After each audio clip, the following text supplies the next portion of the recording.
आप सभी का मंगल हो। नमस्कार।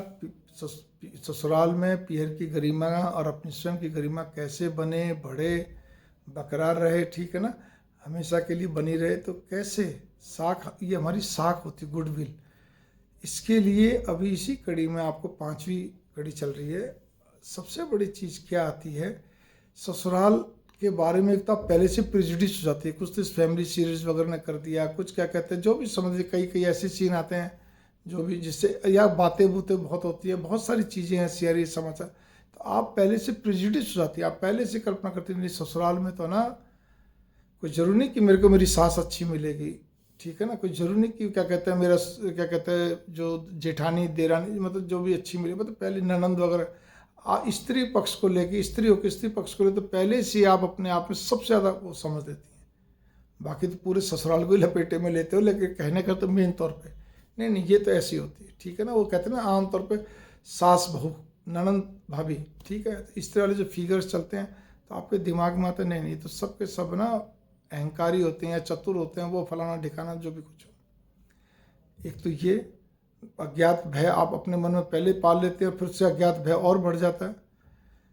अब आप वहाँ जब जाते हैं तो वहाँ पे आपको तारीफ करना भी चापलूसी लगता है, पीर से कुछ लाना भी चापलूसी लगता है, कोई छोटा मोटा भले ही आ जाए, ठीक है ना, आपका 100 तरह के बहाने होते हैं।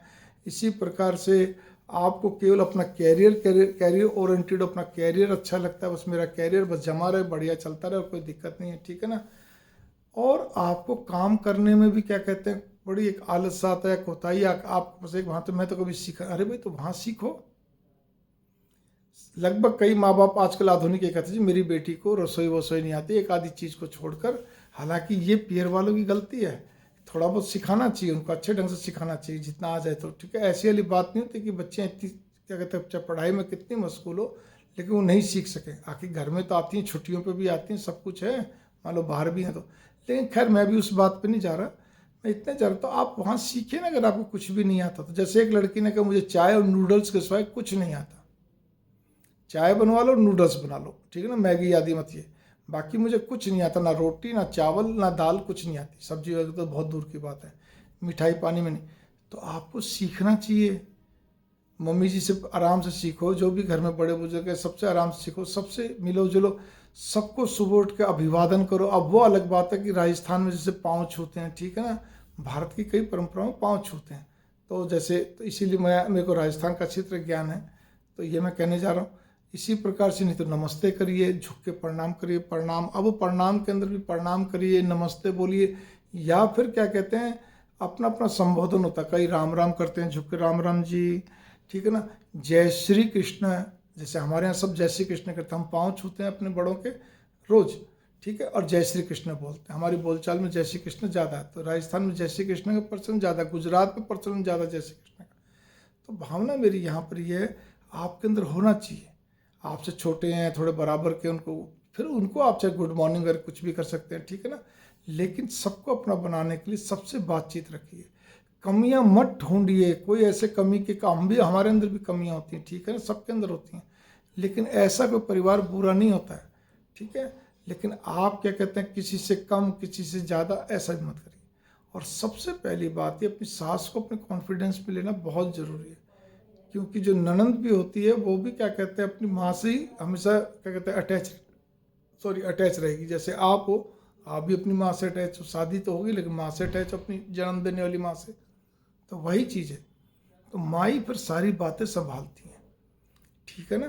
तो ये सारी चीज़ें टाइम टू टाइम सास के, कोई भी चीज़ लेनी हो, करनी हो, खरीदनी हो, सास से पूछते रहो, ननंद से पूछ लो, कोई बुरी बात नहीं है, चाहे शादी होगी तो थोड़ा सा फ़ोन से पूछ, नहीं तो वैसे हर एक के लिए चीज़ लाने की चेष्टा करो, ठीक है। चीज़ें भी लाओ तो सस्ती सस्ती नहीं, सब लोगों को आंखें हैं, रोटी खाते हैं, सबको बुद्धि है, ठीक है, इस ढंग से लाओ, आपकी जो क्या कहते हैं उस घर की हैसियत है उसके हिसाब से ही लाओ, जिससे उनको अच्छा लगे, बढ़िया लगे, ठीक है ना, ये मैं कहने जा रहा हूँ। तो भावना यहाँ पर, या अब आपने मान लीजिए एक पेन जैसे मुझे है, अब पेन नहीं, लेकिन मुझे पेन पसंद है, ठीक है ना, पहले तो मैं बहुत अच्छे अच्छे पेन रखता था, ये कहने करते जब मैं कॉलेज टाइम में था, थोड़ा उसके बाद भी हुआ, जब शादी के शुरू शुरू दिनों में। लेकिन एक भावना ये कि अब आज की तारीख में सन 2023 चल रहा है इस समय, अब अप्रैल 2023 है, ठीक है ना, तो आप आज की तारीख में अपने परिवार में मान लीजिए 2 जनों के लिए, 1 जने के लिए पेन लाती हैं, उनको पेन बहुत पसंद है।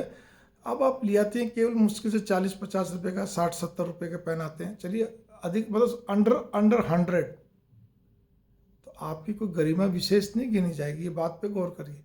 लेकिन मैं ये नहीं कह रहा कि 5,000 का पेन लाना है, ठीक है ना, लेकिन कम से कम आज अगर आप पार्कर का पेन भी लेके चलेंगे तो 400-500 से कम का नहीं आएगा, तो कम से कम उसमें भी अच्छा डिजाइन ले लो, और थोड़ा ऊंचा भी आ सकता है, तो वो क्या दिया हुआ अच्छा लगता है। ये मैंने पार्कर इसलिए बताया कि पार्कर एक ब्रांड नेम है, ठीक है ना। आप इसी तरह कोई और भी अच्छे पेन होते हैं, कई बार और किसी कंपनी के होते सुंदर होते हैं, जहाँ पार्कर का पेन 400 में आ रहा है वहाँ पर 200 में आ जाएगा, ठीक है ना। बहुत सुंदर होते हैं, बेहतरीन होते हैं चलने में कर। तो अच्छी अच्छी चीज़ें, आप कहते हैं कपड़ा ले जा रही हैं, किसी के लिए सूट है या चुन्नी है, तो अच्छी क्वालिटी का लेके ले जाइए। साड़ी पहनते हो साड़ी अच्छी ले जाइए।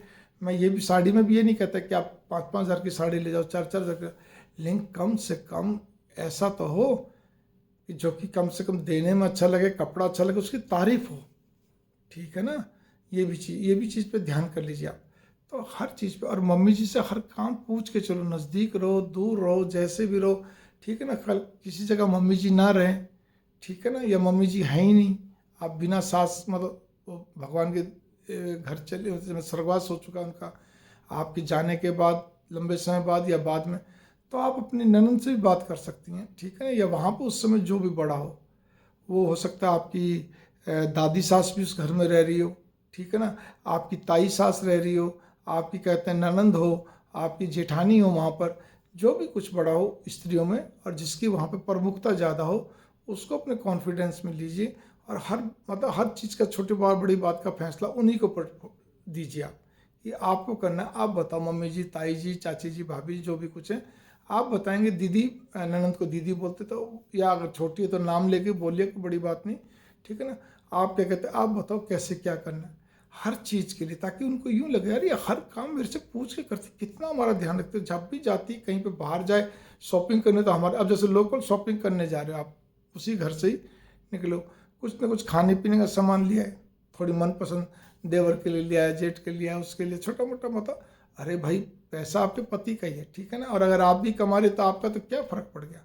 एक कहने करता है आपके अंदर होना चाहिए, मान सम्मान देना, तारीफ करना आना चाहिए, करना चाहिए। इससे लगता है देखो इसका पीयर खानदान कितना बढ़िया, ठीक है ना।